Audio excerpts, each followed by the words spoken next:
You are welcome to Grizzly Tales for Gruesome Kids, a series of cautionary tales for lovers of scream. Children these days place far too much importance on clothes. See what I mean? But one should never judge a book by its cover. On the other hand, judging a stupid spider with a book's cover is perfectly acceptable. I call this tale The Princess's Clothes.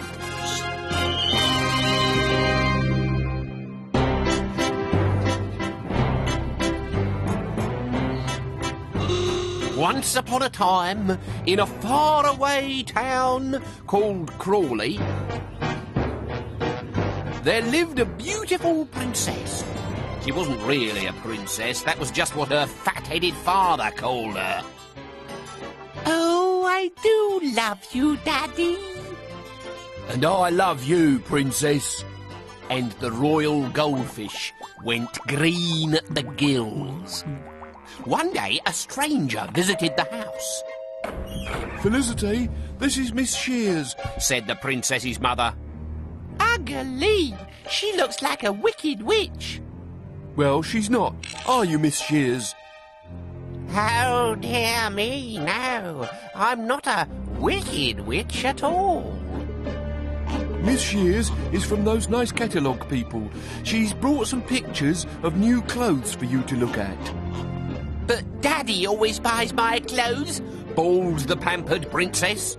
Which was true. Daddy was a bit of a softy where spending shed loads of cash on his precious princess was concerned, and as a result, she had the biggest and prettiest collection of clothes in all of England. Little wonder then that Felicity was quite such a monster. You stupid woman! I can't wear that flamingo pink belt with this leopard print skirt. Bring me my tortoiseshell braces. It was unnatural for a child to be quite so obsessed with her clothes, which was why her mother had decided to put a stop to it. Now, wouldn't you look lovely in that? Pukerama, pouted the princess. Or this denim dress. They're quite the rage now. But Felicity was already in a rage. I don't like any of them. I only like pretty things from pretty expensive shops that I can choose. In that case, I shall have to choose for you. And the two women sat there all day until her mother had bought Felicity a whole new wardrobe of clothes.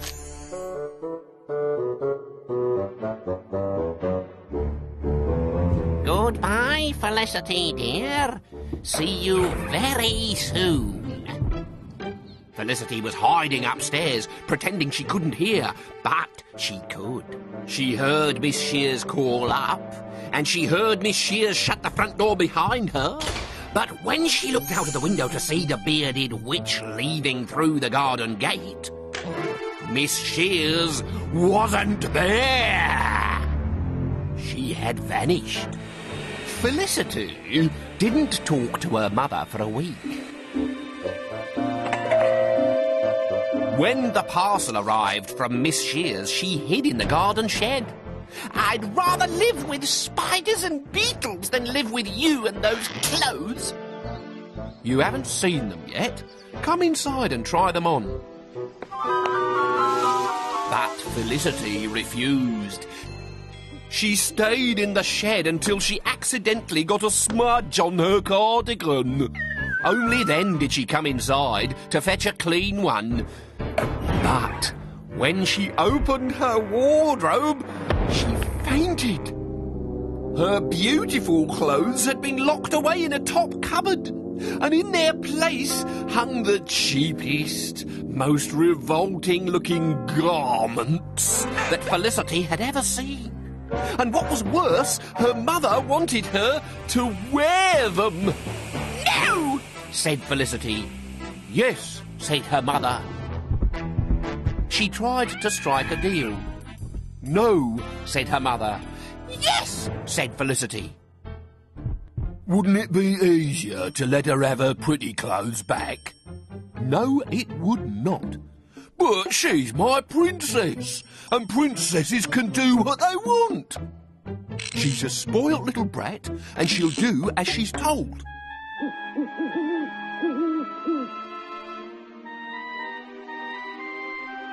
But that night, Felicity took matters into her own hands. As the hall clock struck midnight, she was just about to make the first cut when she noticed a small parcel on the floor. It said, "Only to be opened by a princess." She was a princess. Inside, there was a tiny pair of silver sewing scissors, and attached to the handle was a note.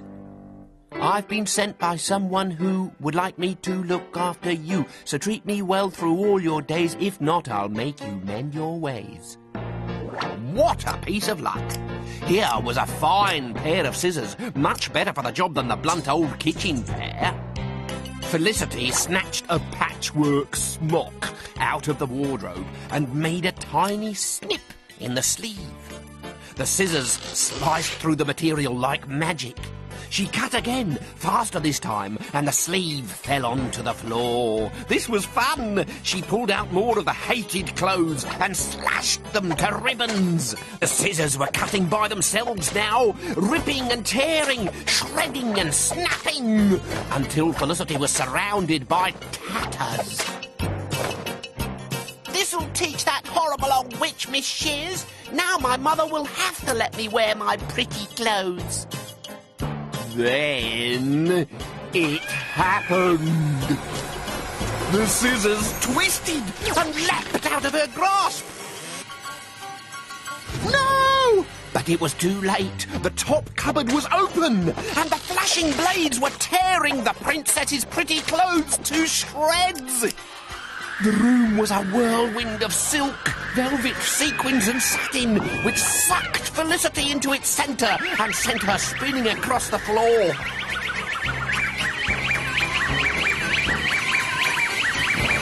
That was when she saw the face at the window. It was only there for a minute, but there was no mistaking the pointy chin or the 3 black hairs. It was Miss Shears! On a broomstick.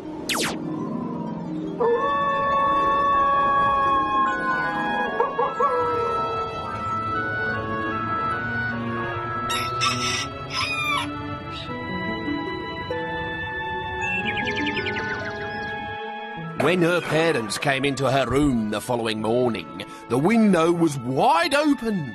Her wardrobe was empty, and Felicity was lying tucked up in bed. Princess, Gasped her father. what's happened?